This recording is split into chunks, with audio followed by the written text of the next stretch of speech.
오늘은 낙심하지 않는 이유라는 제목으로 함께 은혜를 나누고자 합니다. 우리가 예배 드릴 때에요, 큰 은혜가 있죠. 그것은 뭐냐면은 우리의 죄를 깨끗하게 용서함 받는다는 겁니다. 또한 하나님께서 우리가 세상을 살아갈 수 있는 큰 힘을 주신다는 겁니다. 세상에서 줄 수 없는 그러한 힘, 용기, 은혜를 하나님이 주시는 거예요.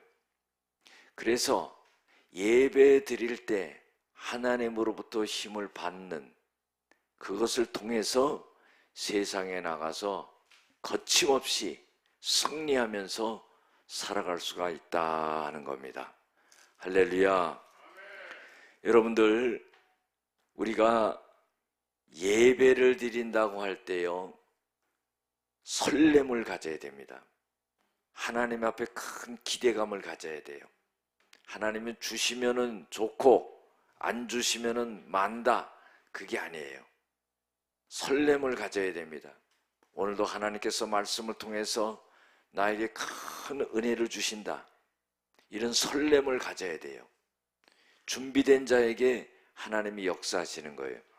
그리고요, 성령의 감화 감동을 느낄 수 있어야 돼요.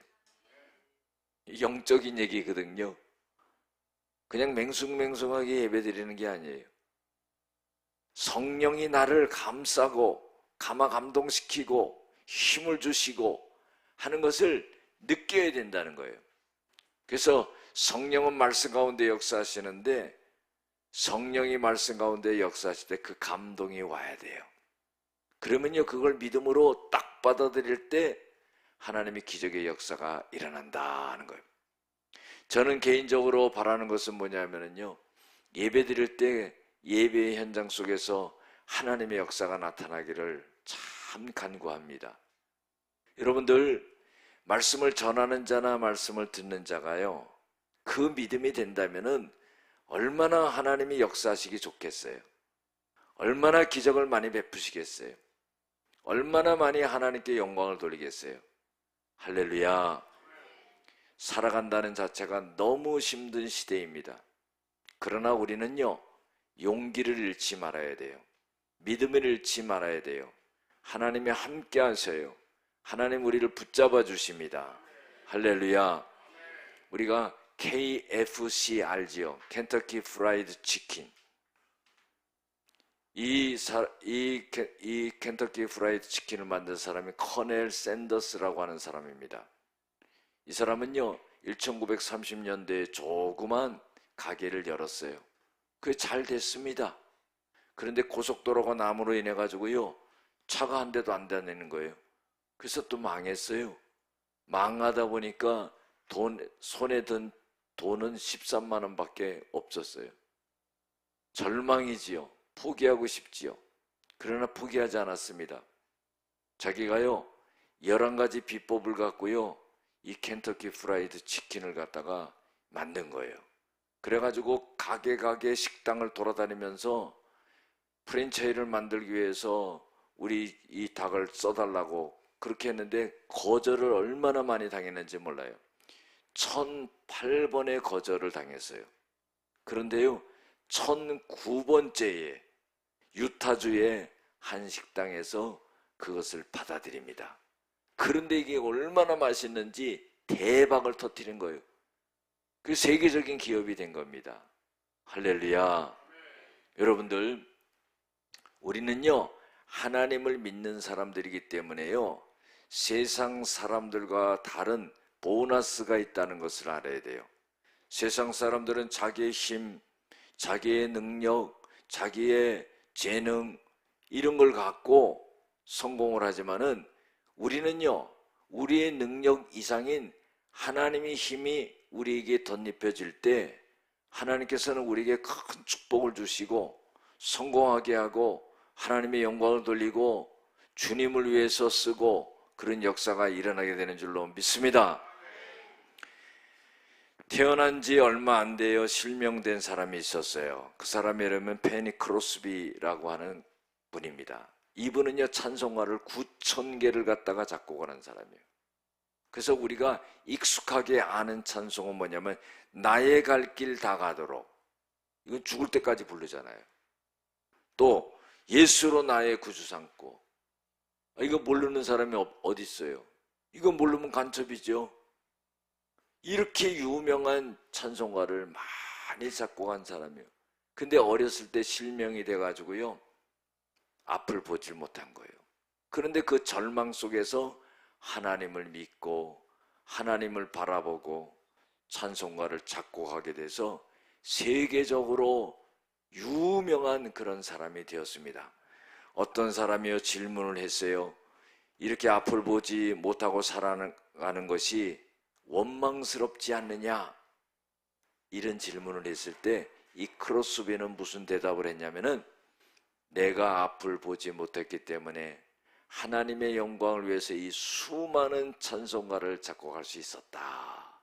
그리고 나는 처음 내가 눈을 떠서 볼 때 주님을 본다는 그런 감격에 내가 살아가고 있다. 이런 고백을 했다는 겁니다. 사랑하는 성도 여러분, 오늘 말씀 속에서도요, 사도 바울은 낙심할 수밖에 없는 사람이었어요. 왜 그러느냐? 사도 바울은 복음을 전하면서 엄청나게 많은 핍박과 환난, 고난, 어려움이 닥쳐왔던 거예요. 그래서요, 매 맞아 죽을 뻔도 했고요, 배가 파산해서 죽을 뻔도 했고요, 배고파서 죽을 뻔하고 추위와 배고픔과 유대인들과 이방인들의 핍박, 뭐 이루 말할 수가 없었어요. 정말로 살아있지만은 자신은 죽은 거와 같은 그런 존재였다고 고백합니다. 그런데요, 이런 사도 바울이 낙심하지 않았던 이유가 있다는 거예요. 그것은 뭐냐면 오늘 성경 말씀 속에서 4장 13절 15절에 보면은 부활의 신앙을 갖고 있기 때문이다 하는 거예요. 부활이라는 게 뭡니까? 죽었다가 살아나는 거예요. 사람이 죽었다가 어떻게 살아납니까? 하나님께서 죽은 자를 살리는 거예요. 예수님이 죽으셨지만은요, 하나님이 이 예수를 3일 만에 살려내는 그런 역사가 일어났어요. 단순하게요, 하나님이 죽은 예수님을 살려냈다 이렇게 생각하지 아니하고 더 깊게 한번 생각해 볼 필요가 있다는 거예요. 죽은 자를 살리시는 하나님이라면은 못할 게 뭐 있나? 우리가요, 우주 만물을 만드신 그 하나님, 단순하게 한마디 말씀으로 만드신 거예요. 그 능력의 하나님이 예수님을 부활하게 하시고, 그리고 우리에게 못해줄 게 뭐가 있냐 이 말이에요. 하나님의 능력은 무궁하다 하는 거예요. 우리는 우리의 능력으로 인해서 항상 좌절합니다. 한계가 지어지지요. 문제에 부닥쳐서 절망하지요.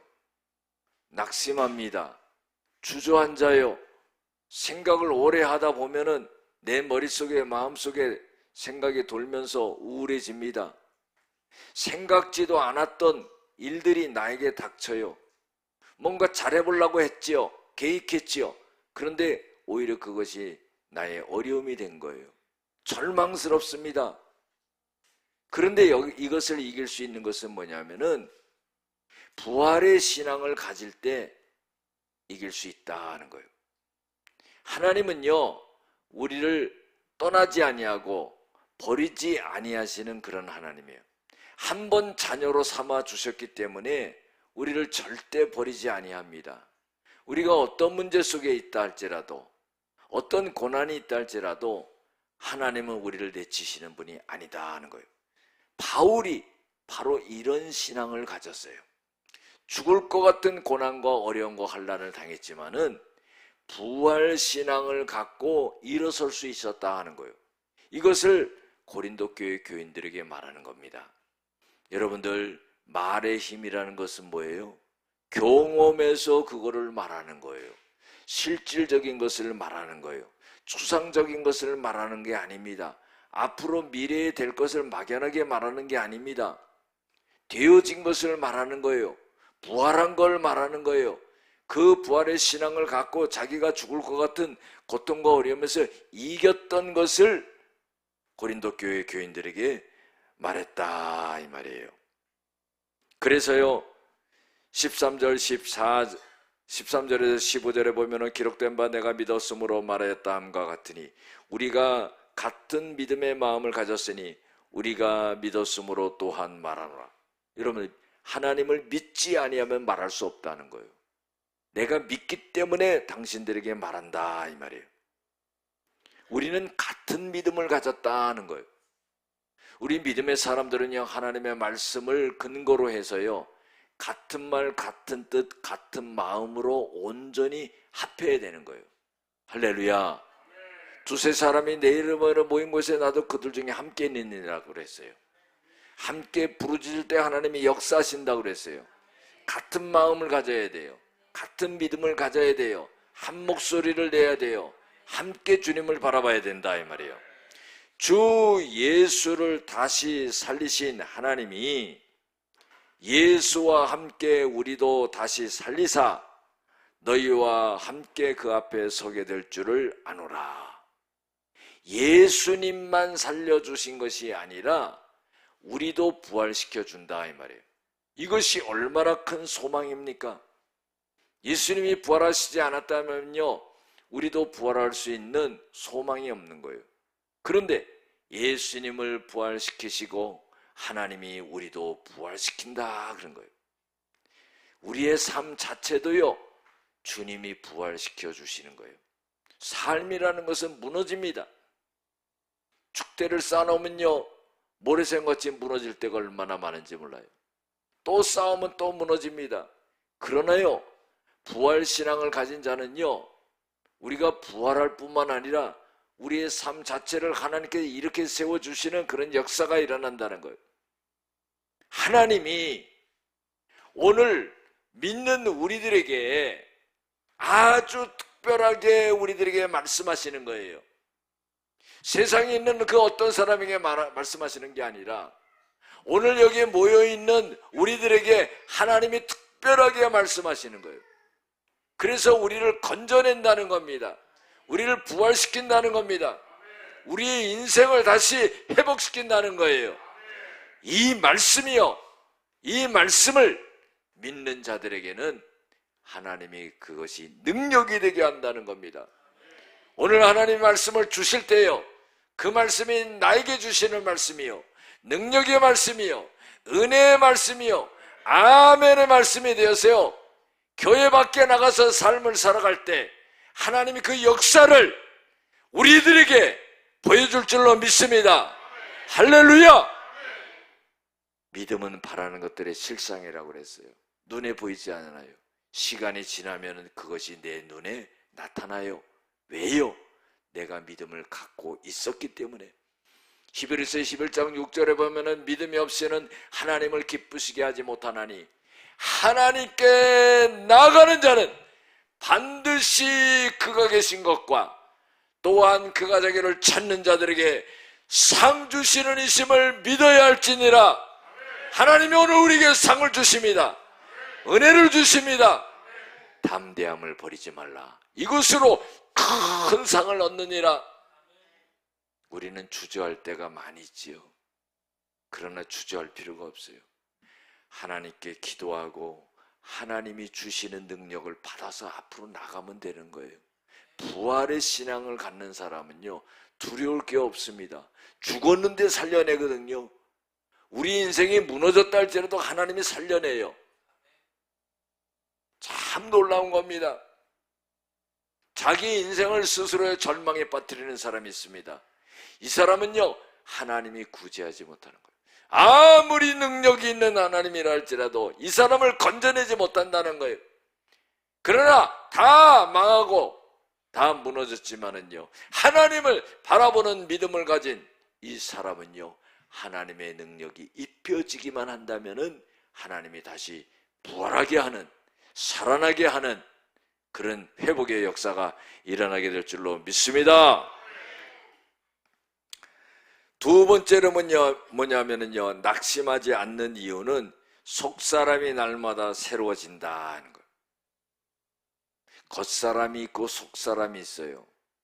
사람이 겉으로 보면은요, 야, 뭐 대단한 것 같고, 강한 것 같고, 뭐 있는 것 같고, 능력이 있는 것 같고, 그러지만은요, 약한 사람이 있다 이 말이에요.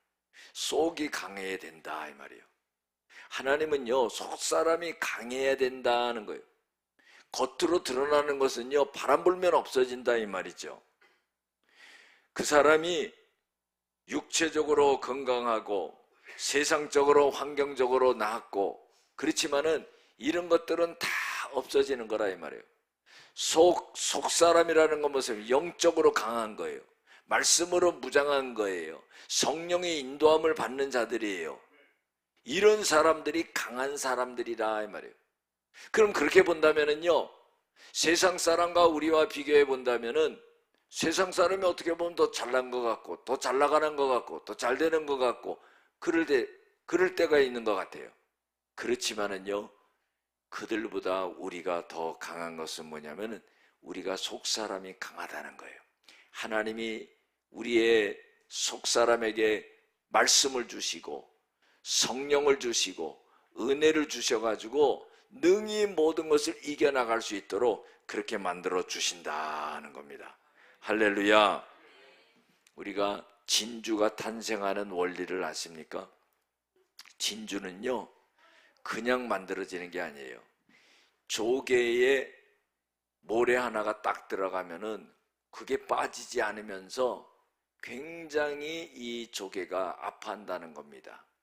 그런데요, 이 아픔을 이기기 위해서 분비물을 갖다가 자체적으로 내는데 이 분비물이 응축이 돼가지고 만들어지는 것이 바로 진주라는 거예요. 그런데 이 진주의 겉껍데기를 보면은요, 굉장히 아주 낡고 또 상처가 많고 못생기고 한 그런 조개 껍데기를 까보면은 거기 진짜 좋은 진주가 있다는 거예요. 그런데 겉껍데기가 아주 그냥 아름답게 좋게 보이는 걸 까보면은요, 좋은 진주가 안 나온다는 거예요. 우리도 마찬가지예요. 우리의 인생이 만들어지는 것은 고난입니다. 어려움이에요. 환난이에요. 사도 바울의 고백이 그게 아닙니까? 복음을 전하는 데 있어서 죽을 것 같이 고통을 받았다는 거예요. 심지어는 어떤 고백을 하냐면 하나님께 우리가 버림받은 자와 같다 그런 거예요. 다른 사람들에게 다 우리는 조롱거리밖에 안 된다 그런 거예요. 그 정도로 힘들었던 거예요. 고난을 당했다는 거예요. 환난을 당했다는 거예요. 그러나 그것은 겉껍데기에 불과하다는 거죠. 우리는 속사람이 강하다는 거예요. 내 안에 주님이 계신다는 겁니다. 주님이 함께 하신다는 거예요. 다윗의 고백처럼 주님은 나의 산성이시요 반석이시라고 그랬어요. 내가 요동하지 아니한다. 하나님이 나와 함께하면요, 내 힘으로 살아가는 게 아니에요. 하나님이 힘을 주시는 거예요. 이겨나가게 하는 거예요. 그래서 오늘 16절에 보면은 어떤 고백을 하고 있습니다. 그러므로 우리가 낙심하지 아니하노니 우리의 겉사람은 낡아지나 우리의 속사람은 날로 새로워지는도다 그랬어요. 사랑하는 성도 여러분, 낙심하지 말기를 바랍니다. 아무리 큰 어려움이 있다 할지라도 지금까지 살아오게 한 것은 하나님의 은혜예요. 그 은혜는 뭐냐면 주님을 절대적으로 바라보고 주님을 의지하고 주님께 기도하고 했던 그것을 하나님이 외면하시지 않는다는 거예요. 그래서 낙심하지 않는다는 거예요. 겉으로는 어려워요. 환난과 풍파가 와요. 그러나 그때마다 내 안에는요, 더욱 주님을 바라보고 주님을 의지하는 그 믿음이 결집이 된다 이 말이죠. 폭발할 수 있는 그런 힘과 능력을 하나님께서 우리에게 주신다는 겁니다. 할렐루야. 세 번째로는요, 낙심하지 않는 이유는 뭐냐면 환난은 잠시 받는 거고 영광은 영원하다는 거예요. 이탈리아 천재 바이올린 연주자가 있었습니다. 니콜로 파가니니라고 하는 사람이에요. 큰 콘서트가 있었습니다.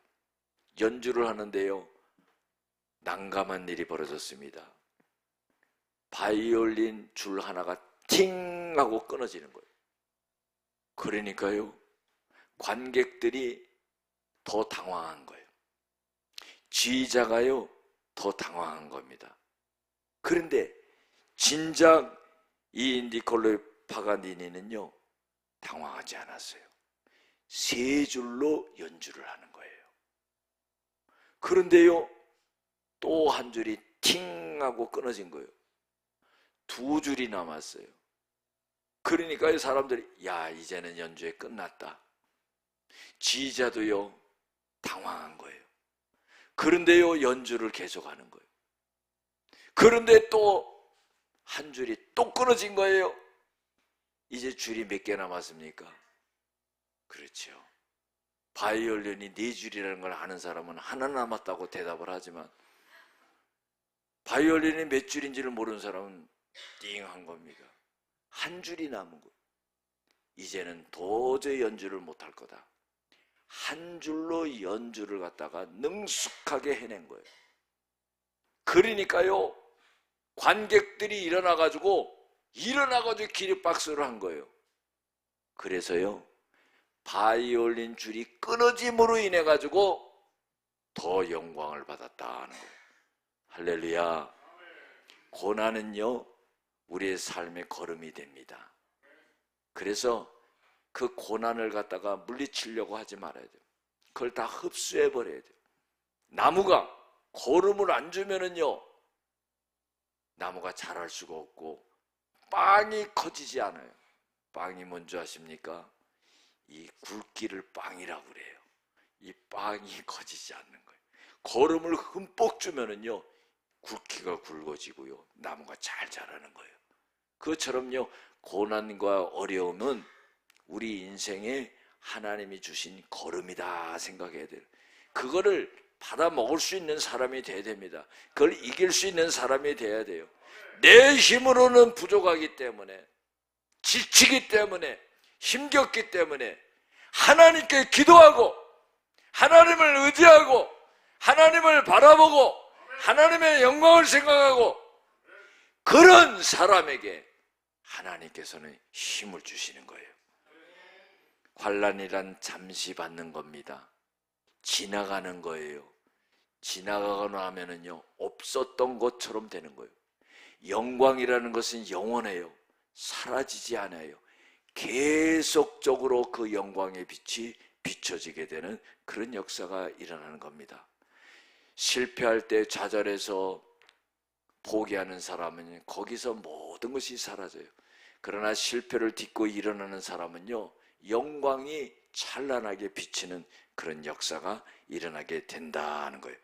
오늘 말씀 속에 17절에 보면 우리가 잠시 받는 환난에 경한 것이 지극히 크고 영원한 영광에 중한 것을 우리에게 이루려 함이니 우리가 주목하는 것은 보이는 것이 아니요 보이지 않는 것이니 보이는 것은 잠깐이요 보이지 않는 것은 영원함이라.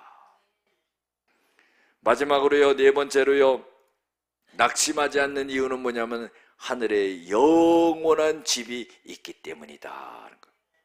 이 땅의 집은 무너진다는 거예요. 이 땅의 집은 뭡니까? 우리의 이 육체를 말하는 거예요. 우리가 70년, 80년 살다가 죽습니다. 그러면 이 육체가 죽는 거예요. 이 땅의 집이 죽는 거예요. 그러면 모든 것이 끝나느냐? 그게 아니라는 거예요. 예수 믿는 사람들은 저 하늘나라에 영원한 집이 있다는 거예요. 낡지 않고 썩지 않는 부활의 영광스러운 몸을 입고 천국에서 영원하게 살게 되는 그런 역사가 일어나게 된다는 거예요. 미국의 유명한 부흥사인 무디가 하루는 이런 말을 했습니다. 언젠가 무디가 죽었다는 신문 기사들을 여러분들이 보게 될 것입니다. 그러나 그 신문 기사를 믿지 마십시오. 그때 나는 지금보다 더 생생하게 살아 있을 것입니다. 단지 주소가 이 땅에서 저 하늘나라로 옮겨졌을 뿐입니다. 이게 뭐예요? 영적인 사람이죠. 세상 사람은요, 무디가 육신이 죽어서 땅에 묻히는 것을 보면서 무디는 죽고 끝났다 생각하지만은 무디는 자기가 죽은 것이 아니라는 거예요. 육신은 죽었지만은 영혼이 저 하늘나라에서 살게 된다 하는 것을 고백하고 있는 거예요. 여러분들, 오늘 우리들에게 하나님께서 무엇을 말씀하십니까? 우리가 믿음을 갖고 무엇을 바라보고 있어요? 세상적인 것을 바라보고 있습니까? 과거를 바라보고 있어요? 후회가 한없이 밀려옵니다. 미래를 바라보고 있어요? 걱정거리가 다가옵니다. 상황을 바라보고 있어요? 문제만이 나를 억누릅니다. 우리는요, 주님을 바라봐야 되는 거예요. 그때 낙심하지 않는 겁니다. 주님을 의지하는 거죠. 주님을 바라보는 거죠. 주님을 신뢰하는 거죠. 주님께 기도하는 거죠. 주님을 의지하는 거죠. 하나님이 이때 낙심하는 심령을 물리치고 주님을 바라보고 의지하는 자에게 하나님이 큰 힘과 능력과 은혜를 주시고 우리에게 큰 축복을 주시는 줄로 믿습니다.